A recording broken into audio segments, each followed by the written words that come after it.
What is up, and welcome back to another episode, everyone. Today we're going to be talking about something, and we're going to be installing something that honestly I should have done a long time ago. Today we are going to be playing with fire extinguishers. Yeah, not the most fun thing, but as I said, I should have been running these a long time ago. I've had this STI for almost 5 or 6 years now, and I haven't had one of these in there. So today we're going to be installing one of these in my STI as well as one in my Forester. So let's go ahead and get started. Truth be told, both of these cars should have fire extinguishers long ago.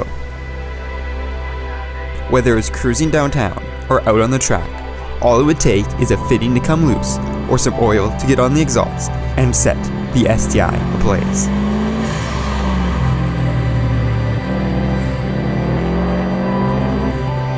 And while the Forester, well, a lot more mechanically simpler than the STI, spends its time in high heat environments, while having the possibility to set itself on fire has a much higher possibility of setting the terrain on fire as it passes through. Well, now you can see why we definitely need one in both our cars. So let's specifically talk about the STI, because the STI's main duty is autocross and track days. So we could go with a fancier setup where we have an inbuilt fire system, but that's expensive, first of all, and second of all, we don't need that until we really start to go into the higher classes in autocross or just go full-time attack build, which we might be doing someday. But that doesn't mean that we can just put any fire extinguisher in here and get away with it. We want to be sure that we have one that conforms to our local racing rules. So here in Alberta, we follow the SCCA for autocross, which has their own set of rules of what you can and cannot do. So it is essentially anything that is made for specifically like motocross, or it needs to be an ABC fire extinguisher, like the one I have here. I can go with, there's a couple other options, but specifically if you're in North America, you want something that has this little guy right here, a UL. So this is kind of what they're only allowed to sell here. You can get some other stuff. I wanted to go with a different, like a kilogram, a little bit bigger of a fire extinguisher, but unfortunately, they're not UL rated, so they're not good for North America. That's kind of a gray area in motorsport. Some places allow it, some places don't, and I thought might as well be safe, might as well use something that is allowed everywhere in North America. So we're doing a 2.5 pound bottle here, as I said, ABC. That's what you need pretty much if you're kind of doing this kind of stuff. And obviously you need a good vehicle bracket. Those plastic brackets aren't going to hold. Something like this that is quickly releasable and you can pull the fire extinguisher off is exactly what you're going to be looking for. Thankfully, with these vehicle harnesses, you can actually mount this into your car pretty easily.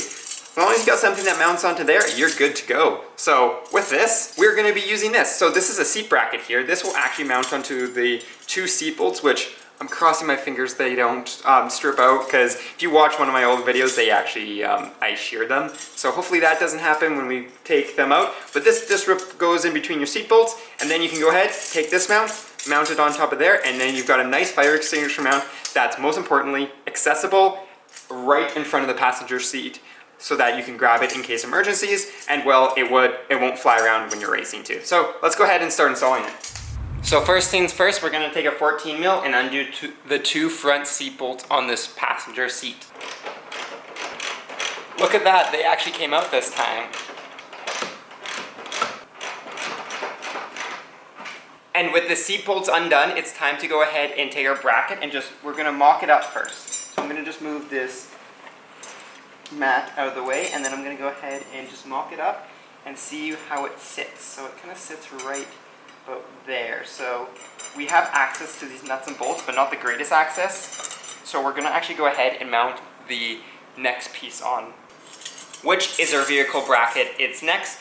This one has a single band because it actually latches on to the top of the neck of the fire extinguisher. Some of them have 2 brackets if they don't do that. But essentially you want to make sure that you have something solid like this so that if you do get an accident or you do spin out on the track, your fire extinguisher isn't going everywhere. So that's what we're going to be looking at. As I said, we want to go ahead and kind of figure out how we want to position this. And then we can go ahead and take the 2 bolts on here and kind of make this all together. Then we can go ahead and mount it on our seat rail. And then once you got your bracket set up and mounted onto the seat harness, you can go ahead, put that back, and then go ahead and take your seat bolts and put it all together.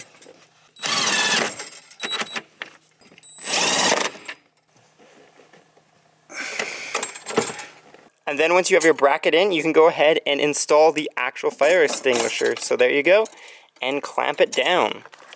And then just like that, your autocross car, your track car, even your daily now has a fire extinguisher ready when you need it. But it keeps it out of the way and it keeps it accessible for when you're in the driver's seat.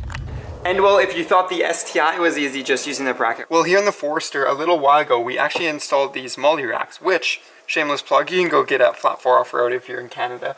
But these are great for mounting stuff, and they say, I think they're limited to like, I think it's like 5 kilograms or 10 kilograms. It's not a ton, honestly, but it is in plastic.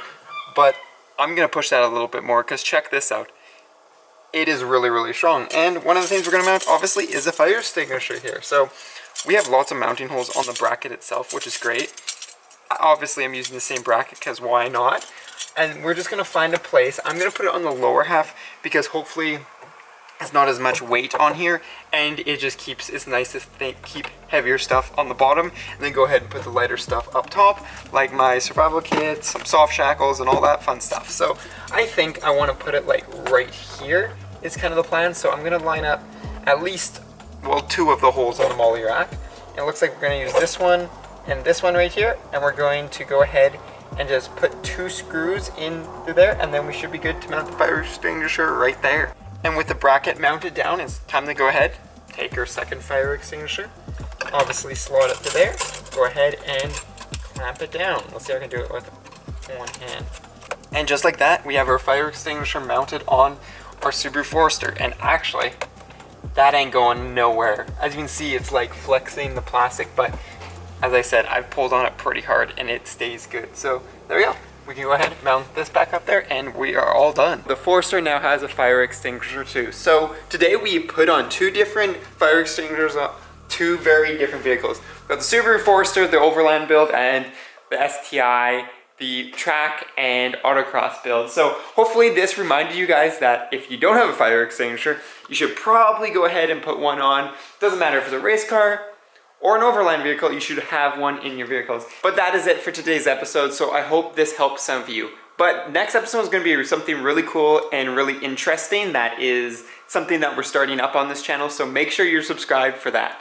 And then after that, I'm not really sure what the adventure is going to be, but that is going to be it for today's video. So as always, peace out and stay humble.